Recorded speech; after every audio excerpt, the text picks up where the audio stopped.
Hello everyone, good evening all of you and welcome back to my channel eager to learn once again। आज का topic हमारा है geometry. जी हाँ, geometry को हिंदी में ज्यामिति कहा जाता है।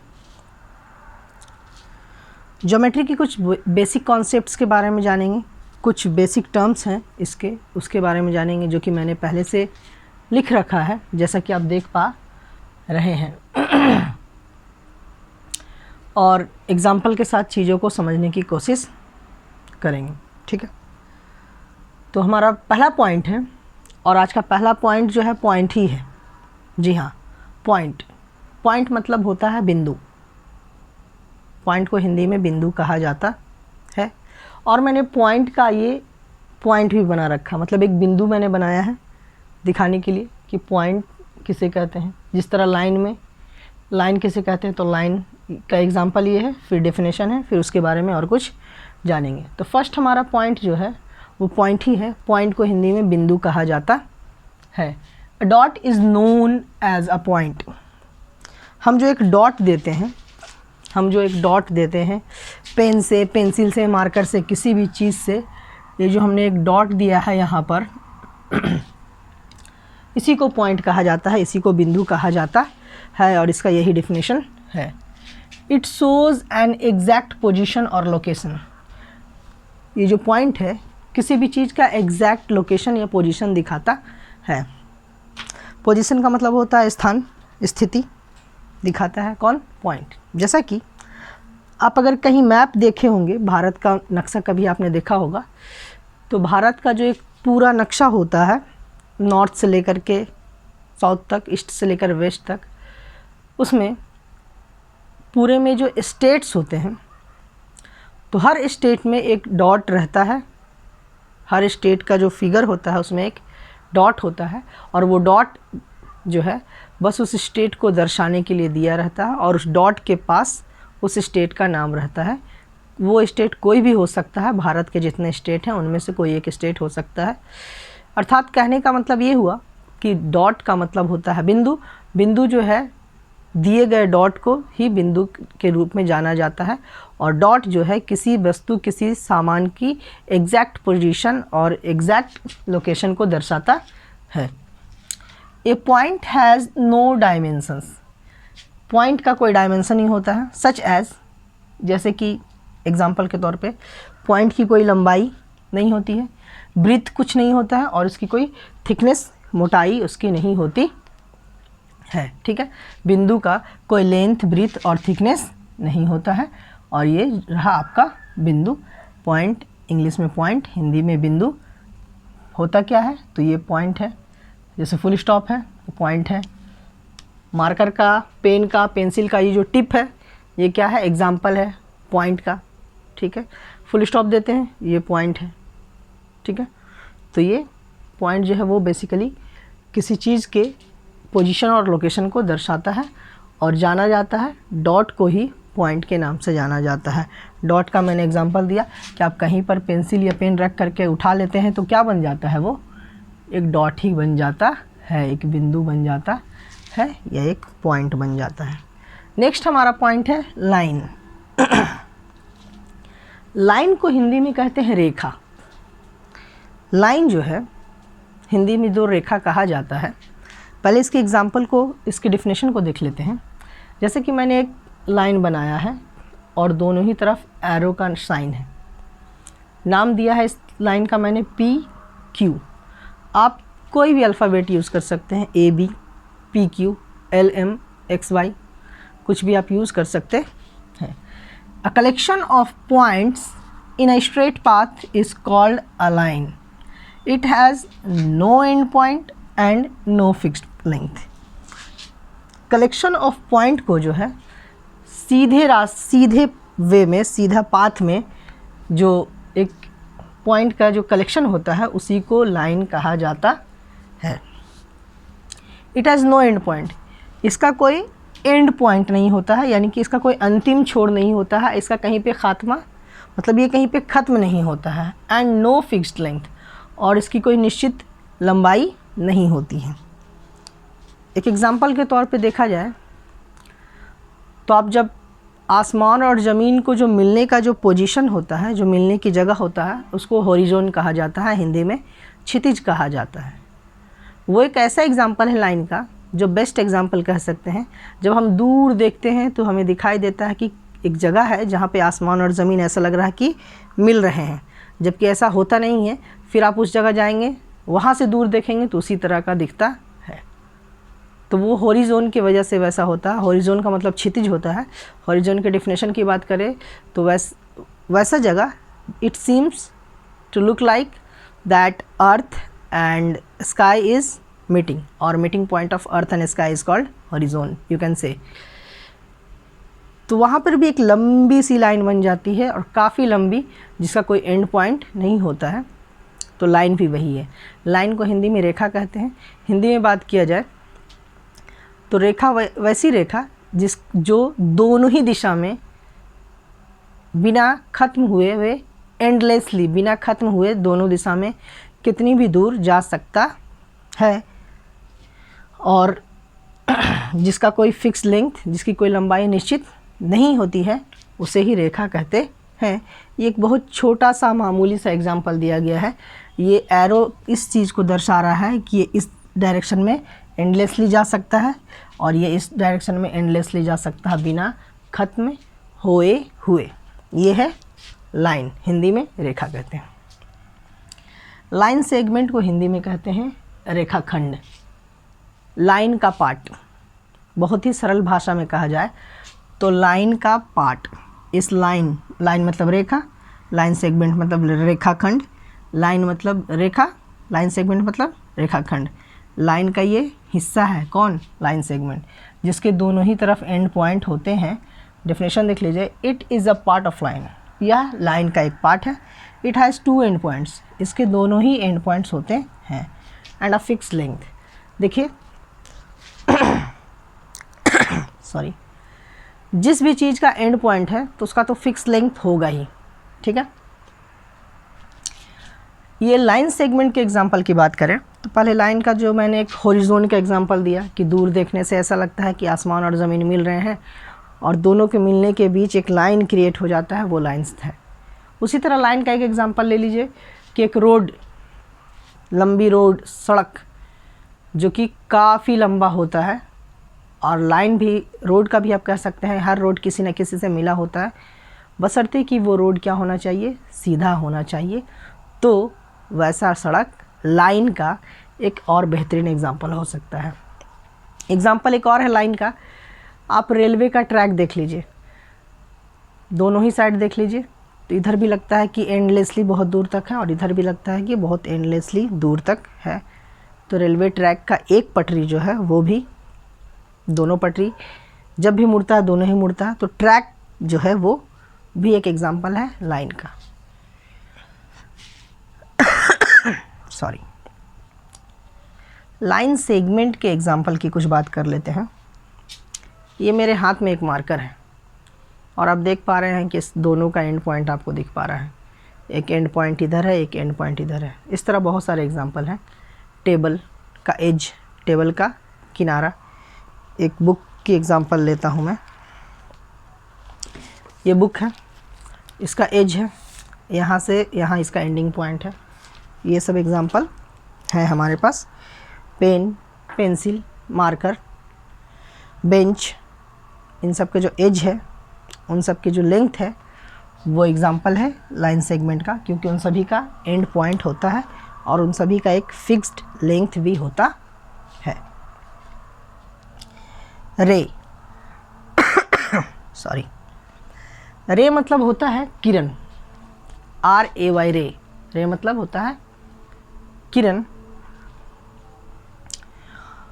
It is a part of line, ये भी पार्ट ऑफ लाइन ही है, मतलब ये भी लाइन का एक हिस्सा है। रे भी जो है वो भी रेखा का एक हिस्सा ही है। इट हैज़ 1 एंड पॉइंट, इसका एंड पॉइंट लेकिन एक होता है, एंड नो फिक्स्ड लेंथ, और इसकी जो लेंथ होती है वो फिक्स्ड नहीं होती है। 1 एंड पॉइंट कहने का सेंस है, यहाँ पर आप देख पा रहे हैं फिगर में, यहाँ पर एक डॉट दिया गया है और एक तरफ एरो है।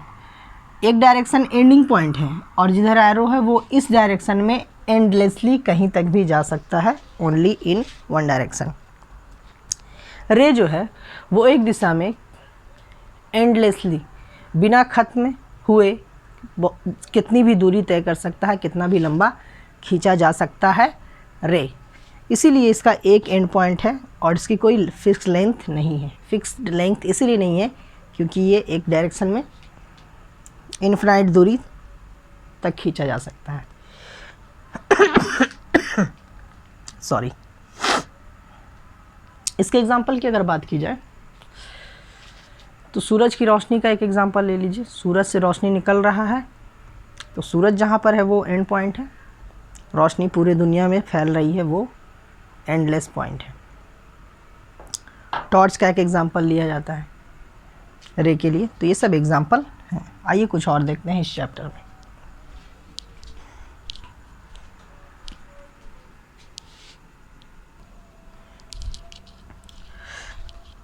ओके, हमारा जो नेक्स्ट पॉइंट है वो है एंगल। एंगल को हिंदी में कहते हैं कोण। An angle is formed by two rays with the common initial point. देखिए, एक मैंने यहाँ पर एंगल बना रखा है, एंगल AOB, या कह सकते हैं एंगल BOA। डेफिनेशन जो दिया गया है उसके अकॉर्डिंग आप देखिए, an angle is formed by two rays. Rays अभी हमने पढ़ा, जिसका अभी हमने जाना है, जो रेज जो होते हैं उसका वन पॉइंट एंडिंग पॉइंट होता है,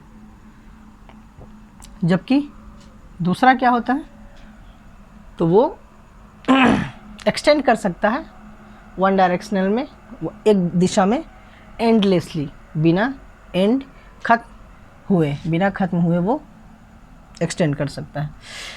तो यहाँ पर जब एंगल की हम बात कर रहे हैं, an angle is formed by two rays, दो रेज हैं। कौन कौन है वो रे? तो एक रे है OA और दूसरा रे है OB with the common initial point. Common initial point किसका हो गया? ये जो O आ रहा है, O पॉइंट है इसके लिए भी, इस रे के लिए पॉइंट O है, और इस रे के लिए रे OA, रे OB, इन दोनों का इनिशियल पॉइंट जो बन रहा है वो O बन रहा है। और दो रे के, an angle is formed by two rays, दो रे से फॉर्म होता है, बनता है कौन? Angle. With the common initial point, with the common initial point, that is called angle. The symbol for the angle is this one. ये symbol है किसका? एंगल का। एंगल को हिंदी में क्या कहते हैं? कोण कहते हैं। एक एंगल अभी हमने जैसा कि कहा कि ये एक एंगल का फिगर मैंने बनाया है, इसमें दो एंगल आप देख पा रहे हैं, एंगल AOB, और अगर इधर से देखेंगे तो एंगल BOA। ठीक है, यहाँ देख लीजिए, angles are measured with the help of protractor. Angle को मापा जाता है प्रोट्रैक्टर की मदद से। प्रोट्रैक्टर किसको कहते हैं? तो जैसा कि आप ये फिगर देख पा रहे हैं, ये मैंने एक प्रोट्रैक्टर बनाने की कोशिश की है। ये जो प्रोट्रैक्टर है, हमारे जो इंस्ट्रूमेंट बॉक्स होते हैं, इंस्ट्रूमेंट बॉक्स में बहुत सारे टूल्स होते हैं, जैसे कि स्केल होता है, कंपास होता है, प्रोट्रैक्टर होते हैं। इसके अलावा भी दो तीन और टूल्स होते हैं जो हमारे ज्योमेट्री में यूज़फुल होते हैं, फिगर बनाने के दौरान या फिगर मेज़रमेंट के दौरान उनका इस्तेमाल किया जाता है। खैर, एंगल का जो मेज़रमेंट है वो प्रोट्रैक्टर से किया जाता है। ये प्रोट्रैक्टर है, प्रोट्रैक्टर में ये जो पॉइंट है ये सेंटर पॉइंट कहलाता है, और ये जो लाइन है यहाँ से लेकर के यहाँ तक, ये जो लाइन है, इसी लाइन को बेस लाइन कहा जाता है। तो हमारा ज्योमेट्री चैप्टर में जो अगला पॉइंट था वो था एंगल। वो क्या था? एंगल था। अब जो हम लोग देखेंगे वो इन चीज़ों से रिलेटेड कुछ क्वेश्चंस देखेंगे। आइए देखते हैं वो क्वेश्चंस क्या है।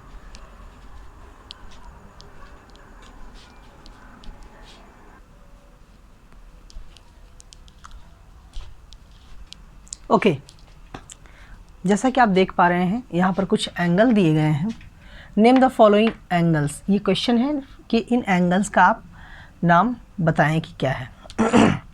हालांकि मैंने कुछ एंगल बनाने की कोशिश की है, ये उतना परफेक्ट तो नहीं है, क्योंकि एंगल जो है ये सब स्केल के हेल्प से बनाने की चीज़ है, ताकि निशान जो है, लाइन जो है वो पूरी तरह से सीधा खींचा जा सके। ओके, फिर भी मैंने कोशिश की है, एग्जाम्पल के लिए इतना काफ़ी है। आइए देखते हैं। यहाँ पे एक एंगल है और नाम दिया गया है DEF। जैसा कि हम लोग जानते हैं कि एंगल जो है दो रेज या उससे ज़्यादा रे से मिलकर बने होते हैं। तो इस एंगल का जो नाम है वो है एंगल DEF। ये सिंबल है किसका? एंगल का। इस फिगर में आप देख पा रहे हैं Q है, P है और R है। ये वर्टेक्स है। इस फिगर में ये वर्टेक्स है, इस फिगर में ये वर्टेक्स है A। इस एंगल का नाम है एंगल QPR। नेक्स्ट एंगल जो आप देख पा रहे हैं वो है एंगल BAC।